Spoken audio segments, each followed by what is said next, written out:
सास की बीमारी। शादी के ठीक बाद नेहा की सास की तबीयत बहुत खराब हो गई। बताइए क्या हुआ है आपको? बेटे की शादी थी तो थकान हो गई। मौसम बदल रहा है तो जुकाम और बुखार हो गया।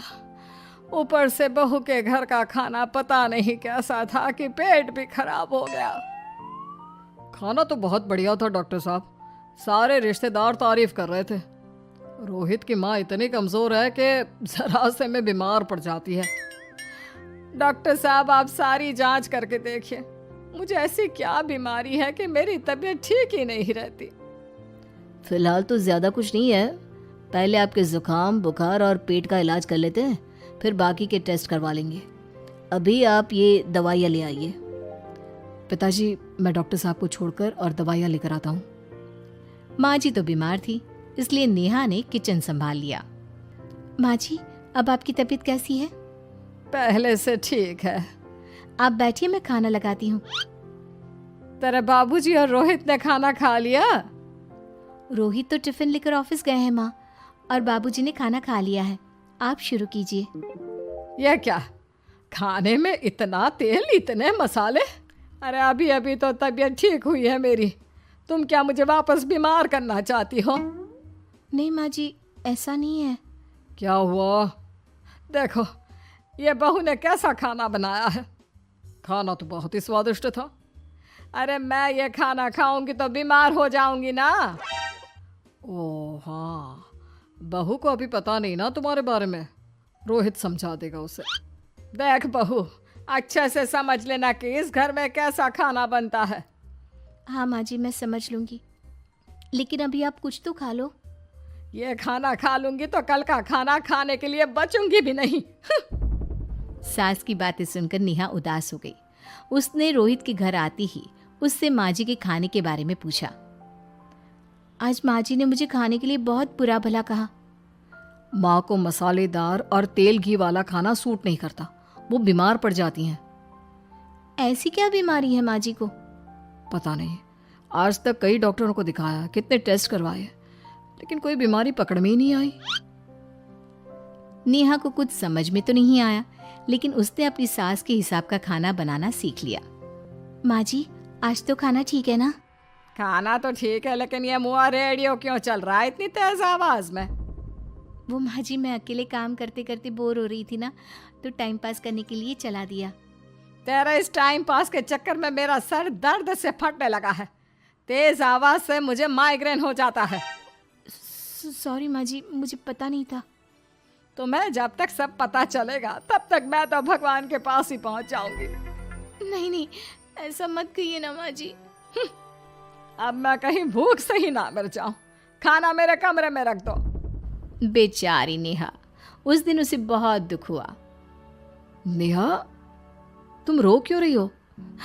आज माँ जी ने मुझे बहुत बुरा भला कहा, मैं तो सिर्फ रेडियो सुन रही थी। ओहो, तुम माँ की बातों का बुरा मत मानो, उन्हें तेज आवाज से सर दर्द होने लगता है, दर्द की वजह से बोल दिया होगा कुछ। लेकिन मुझे तो ये सब पता ही नहीं था ना, इसलिए बाबूजी ने मुझे पहले ही फोन करके सब कुछ बता दिया, और मैं तुम्हारे लिए ये हेडफोन लाया हूँ। अब तुम अपने गाने भी सुन सकती हो और माँ को परेशानी भी नहीं होगी। ये सिर्फ एक बात का हाल है, लेकिन माँ को तो हर चीज से परेशानी है।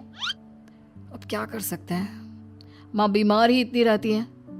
लेकिन माँ को ऐसी कौन सी बीमारी है?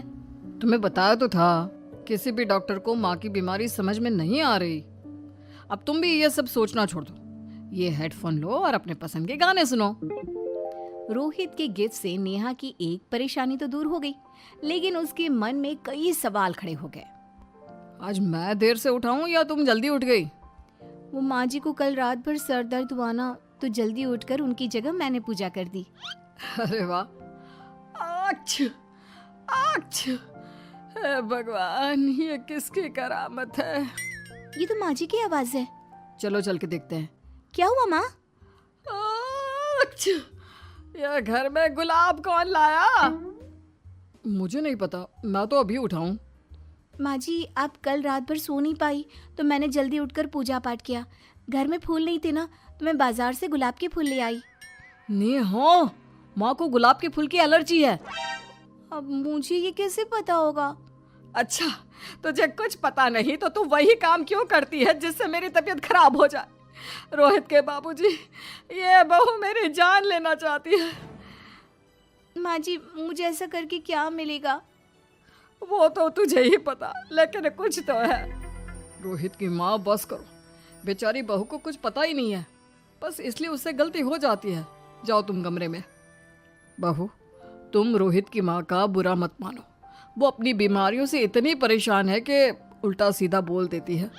नहीं नहीं बाबूजी, मुझे बुरा नहीं लग रहा, मुझे चिंता हो रही है माँ जी की बीमारी की। ये बताइए कि माँ जी को ऐसी प्रॉब्लम्स कब से होने लगी?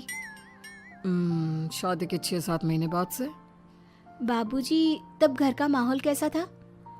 अरे भरा पूरा परिवार था। मेरे बाबूजी, माँ, काका, काकी, मेरे दोनों बड़े भाई, दोनों भाभियाँ, दोनों के 2-2 बच्चे हैं, एक छोटा भाई और एक बहन। सब साथ रहते थे। इतना बड़ा परिवार? हाँ, मैं जब 10 साल का हुआ ना, तब पापा का ट्रांसफर यहाँ हुआ। उसके पहले तक तो हमारी जॉइंट फैमिली ही थी। और माँ जी किस चीज़ से बीमार पड़ जाती हैं? जब तेज गर्मी हो, ठंड हो या ज्यादा बरसात हो जाए। जब माँ ज्यादा थक जाए, जैसे दिवाली पर घर की सफाई या कोई फंक्शन हो, या ज्यादा मेहमानों के आने से घर का काम बढ़ जाए। तेज म्यूजिक, तेज लाइट या ऐसे कोई तेज स्मेल आ जाए। तो माँ जी की ये बीमारी ठीक हो सकती है। कैसे? सब पता चल जाएगा। आप कल माँ जी की टेस्ट रिपोर्ट लेने जाने वाले हो ना? हाँ। तो सुनिए क्या करना है। अगले दिन रोहित माँ जी की रिपोर्ट्स लेकर आता है। माँ, बाबूजी, नेहा। अरे क्या हो गया रोहित? माँ जी की रिपोर्ट आ गई है। कुछ सीरियस है क्या? जिसका डर था वही हुआ। अरे गोल गोल बातें मत कर, सीधी तरफ बता बेटा, क्या हुआ है मुझे? माँ, आपकी किडनी, लिवर सब फेल हो गया है। आपका दिल भी कमजोर हो गया है। डॉक्टर ने कहा है कि आपके पास सिर्फ 1 महीना बचा है। ये क्या बक रहा है? ऐसा हो ही नहीं सकता। मुझे लग ही नहीं रहा कि मैं इतनी बीमार हूँ। लेकिन माँ जी, रिपोर्ट झूठी तो नहीं हो सकती ना? हाँ, माँ को 20 साल की उम्र से बीमारी लग गई थी, लेकिन कोई डॉक्टर पकड़ नहीं पाया और अब ये बीमारियां बहुत ज्यादा बढ़ गई हैं। हाँ रोहित की माँ, तुम्हें याद है शादी के 6 महीने बाद से तुम बीमार रहने लगी थी। अरे लेकिन वो अलग था, मुझे ऐसी कोई बीमारी नहीं हो सकती। ये तुम कैसे कह सकती हो माँ? हाँ, तुम उस वक्त बीमार पड़ी थी ना, और अब डॉक्टर भी यही कह रहे हैं, तो सच ही तो होगा। और आप तभी से बीमारी तो रहती आई हैं। अरे लेकिन तब मैं बीमार थी ही नहीं। क्या मतलब? अरे तब मैं बीमारी का नाटक करती थी, मुझे कुछ नहीं हुआ था। ये क्या बोल रही हो? हाँ, घर में इतने सारे लोग थे और सबसे छोटी बहू मैं थी, तो सारा काम मुझे करना पड़ता, इसलिए काम से बचने के लिए मैं नाटक करने लगी।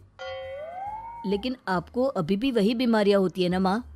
हाँ, अगर नाटक था तो ये प्रॉब्लम तुम्हें अभी क्यों होती है? इसका जवाब मैं देती हूँ।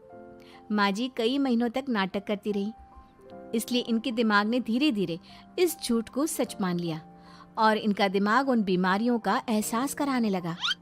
हैं? ऐसे भी होता है क्या? हाँ माँ जी, इसे प्लेसिबो इफेक्ट कहते हैं। जब आप बात बात पर बीमार पड़ने लगी तो मैंने अपने मामा से बात की, जो एक साइकोलॉजिस्ट है। उन्होंने बताया मुझे। तो ये रिपोर्ट्स? मैंने झूठी रिपोर्ट बनवाई थी नेहा के कहने पर, ताकि आप सच बताएं। यानी मुझे कुछ नहीं हुआ? नहीं माँ जी, और आपकी इस प्रॉब्लम का भी सोल्यूशन है। हम किसी अच्छे साइकोलॉजिस्ट को दिखाएंगे और आप जल्द ही ठीक हो जाएंगी। वाह बहू, मैंने तुझे इतना भला बुरा कहा और तूने मेरी जिंदगी भर की तकलीफें दूर कर दी। थैंक यू और सॉरी बहू। अरे मुझे भी तो सॉरी कहो, पूरी जिंदगी तुम्हारी सेवा की है, वो भी झूठ मूठ की बीमारी के लिए। हाँ हाँ, आप भी माफ कर दो मुझे, बस सॉरी। तो इस तरह नेहा ने अपनी सास की बीमारी पकड़ भी ली और ठीक भी कर दी।